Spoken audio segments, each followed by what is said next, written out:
Voilà un petit récapitulatif vidéo de notre après-midi du 23 mars. Avec l'association Prenne de mon arbre, nous avons fait des semis d'arbres.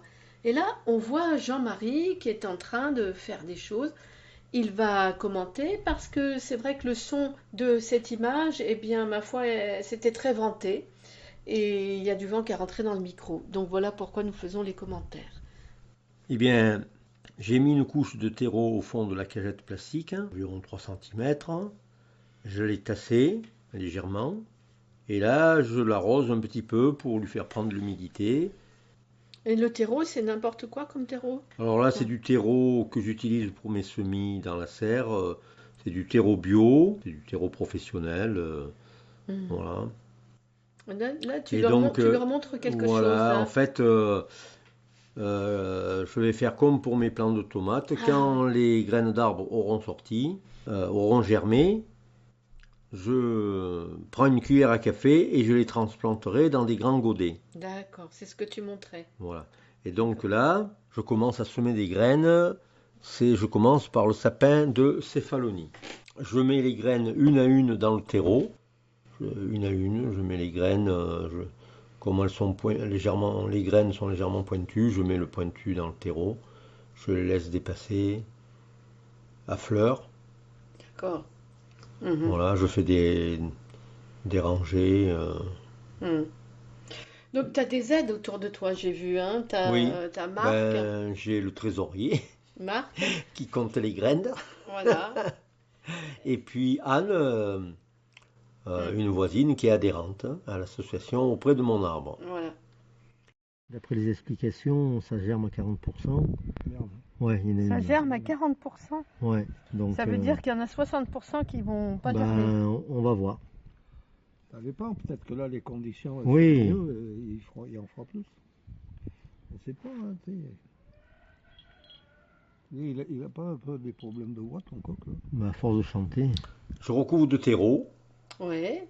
Voilà, je recouvre de terreau d'environ 1 cm ou 2 de terreau par-dessus que je vais tasser légèrement. Voilà.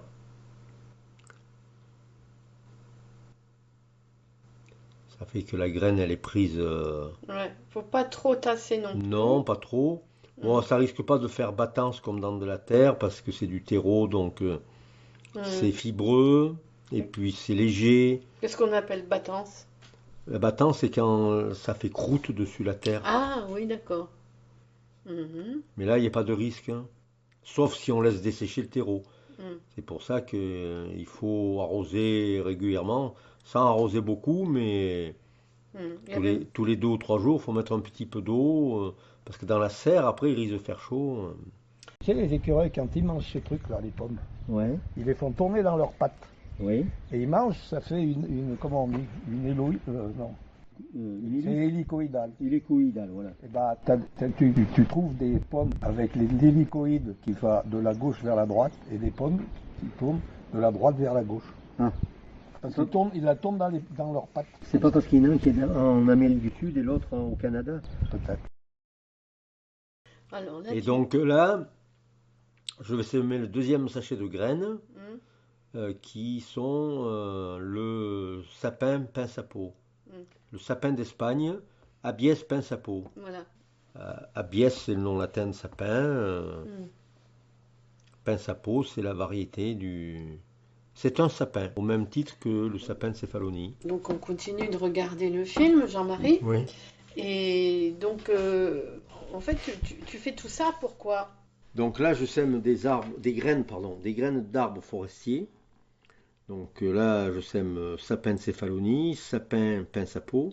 Sapin de céphalonie, c'est du sapin originaire de Grèce.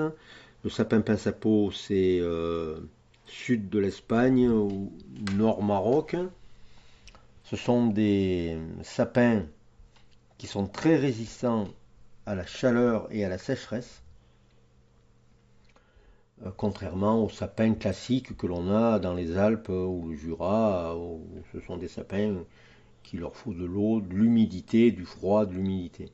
Bon, ce sont des graines de sapin que je sème pour reboiser des parcelles que j'ai mis à disposition à l'association Auprès de mon arbre.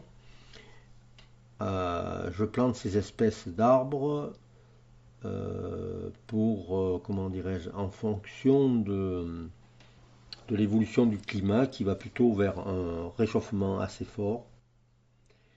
Et je me dis que dans 20 ou 30 ans, ce seront des arbres peut-être qui résisteront à la sécheresse, aux canicules, alors que d'autres arbres classiques de la région ne résisteront pas. Et donc, je vais également semer des graines de cèdre de l'Atlas et cèdre du Liban, et également des glands de chêne pubescent. Et donc, tous ces arbres vont être mélangés sur la parcelle pour faire de la biodiversité. Et tu parles de parcelles, alors... C'est une parcelle, dans un premier temps, c'est une parcelle qui fait à peu près un demi-hectare. Oui, on les voit là derrière un peu, Voilà, oui, on les voit un petit peu par derrière moi. C'est une parcelle où donc je vais mélanger du chêne pubescent qui lui aussi est très résistant au sec et à la chaleur, et il lui faut de la chaleur et de la lumière au chêne pubescent, comme également au sapin céphalonie et au sapin pince à peau. Et en plus, le chêne pubescent, lorsqu'il est en végétation, il risque de moins brûler facilement que le chêne vert. Oui, parce que donc là, nous sommes dans le sud, nous sommes dans la Drôme, on voit les 3 becs là-bas derrière. Et donc Jean-Marie, avant, il était paysan en agriculture bio, et on a du terrain tout autour de la maison. Et nous, dans cet endroit sec, de plus en plus sec, nous souhaitons y mettre des arbres pour favoriser la circulation de l'eau oui, et dans puis la pour terre. faire des puits, comment dirais-je, des puits, ce qu'on appelle des puits carbone, parce qu'on a besoin, nous humains, on a besoin d'avoir des arbres autour de nous, si on veut mieux respirer correctement, quoi. Et donc, ces espèces que je sème, je pense que ce sont des espèces qui vont résister à la chaleur et à la sécheresse. Le sapin céphalonie et le sapin pince à peau, il faut les planter dans des terrains, pas forcément des terrains trop acides, avec un pH trop bas comme les autres résineux. Ce sont des arbres qui aiment bien les terrains calcaires, secs, pauvres, chauds, ensoleillés. Céphalonie, c'est la Grèce. C'est la Grèce, sapin pince à peau, c'est l'Espagne, c'est le sapin d'Espagne. Et on le trouve dans le sud de l'Espagne, dans le nord du Maroc. Donc, on va dire que là, je fais de l'immigration botanique. C'est ça, oui. Voilà. Et parce que dans 20 ou 30 ans, je pense qu'on aura un climat, peut-être un climat du sud de l'Espagne. Et donc... alors, dans 20 ou 30 ans, je voudrais préciser que le travail de Auprès de mon arbre, c'est un travail sur la durée. Et d'ailleurs, nous ne verrons peut-être pas, nous, les effets de ce qu'on est en train de faire. Peut-être, et ce que j'espère, c'est que il y aura des personnes des personnes plus jeunes qui prendront la suite auprès de mon arbre, et que dans 30 ans, ils pourront témoigner de ce que l'on a fait ici aujourd'hui. Et et aussi, donc, l'association Auprès de mon arbre va faire du parrainage d'arbres. D'ailleurs, dans le coin, ce qu'on voit là, ce sont des tiges de pince à peau. Voilà. C'est assez particulier parce que c'est un sapin en fait. Oui. Et ça, on dirait presque du plastique. Oui. Le sapin pince à peau a des aiguilles arrondies. Et elles sont disposées en écouvillon sur les rameaux. Et c'est vrai qu'elles sont vert foncé, luisantes, et on dirait presque du plastique, effectivement. Et par contre, le sapin de céphalonie a des aiguilles très acérées, très très très très pointues. On a vu là que on est dans une serre. Tu as une serre parce que tu fais des légumes? Alors, dans cette petite serre qui fait à peu près 10 mètres carrés, c'est une petite serre qui est adossée à un bâtiment plein sud, qui se réchauffe facilement. Et je fais des plants de, voilà, je fais des plants de légumes. Je fais pas tous mes plants de légumes, mais les plants de tomates, les aubergines, courgettes. Enfin, je fais des plants de légumes. Donc, et en plus, j'ai à l'intérieur de cette petite serre, j'ai un petit châssis où il y a un câble chauffant pour faire des couches chaudes, justement pour faire germer des tomates. Oui, quand c'est le mois de février. Voilà, je commence à semer mes tomates Février-mars. au mois de Mars, mars. ouais. Alors, tu parlais de parrainage. Qu'est-ce que tu pourrais dire là-dessus? Alors, mon but, ce serait qu'il y ait des gens qui parrainent des arbres, qui viennent les planter avec moi, qui viennent un petit peu les bichonner dans les premières années, et puis qui viennent se promener dans leur mini-forêt qu'ils auront plantée. Voilà, je veux associer des citoyens à ce projet, même si c'est un micro-projet, c'est intéressant. C'est Donc, intéressant de les amener à voir grandir voilà, l'arbre. grandir l'arbre et puis je leur expliquerai tout ce que j'ai appris dans ma formation de civiculture. Puis alors le parrainage consiste en quoi? Il consiste en fait la personne qui veut parrainer un arbre adhère à l'association auprès de mon arbre. Donc l'adhésion est pas très coûteuse, c'est 15 euros par personne individuelle, 20 euros pour un couple. Et donc ensuite, euh, pour 15 euros de plus, ils ont 3 arbres. Alors après, c'est 3 arbres au choix ou 3 arbres de la même variété. Ça, après, c'est eux qui décideront. Donc d'ici un an ou voire 2 ans, suivant comme les graines auront bien poussé, il faudra attendre pour les planter en pleine terre au minimum l'hiver 2025 quand même.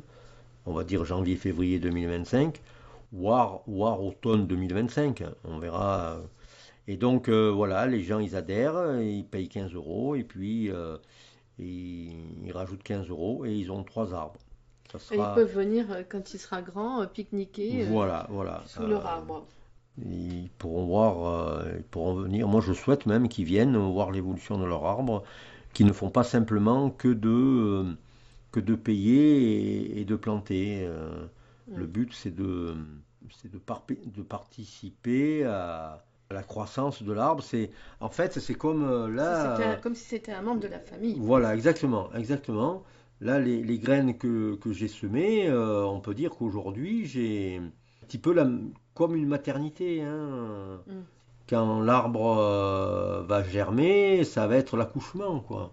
Mm. Et ben dans les premières années, un jeune arbre, c'est comme un jeune enfant. Il faut quand même, Mm. malgré qu'il soit résistant, les premières années, il faut un petit peu le bichonner, quoi. Mais Il oui. faut l'éduquer, voilà. Bon, bah écoute, Jean-Marie, voilà, Voilà. hein. On a fait le tour de ce dont on a besoin de savoir. Donc on vous donnera des nouvelles d'ici, je sais pas, 3 semaines, un mois. Quand ils auront germé, on vous donnera des nouvelles, on vous montrera. Bah, de toute façon, on fera un film à nouveau le 24 juin, parce que ça sera Oui, la fête de notre association, oui, le 24 le juin. 24 juin, oui. Mais on fera peut-être un film avant, peut-être, Peut-être, ouais. quand les graines auront germé Mais oui. et que... Puis on se filmera tous les deux, comme ça les gens verront mon image. Voilà, Il faudra attendre le prochain film. voilà. Voilà. Parce que moi, je suis Marilyn, l'épouse de Jean-Marie, et j'habite là aussi. Voilà, Et membre de l'association auprès de mon arbre. voilà. Et on va dire que elle participe beaucoup dans l'administratif de l'association. Voilà, à bientôt. À, à bientôt.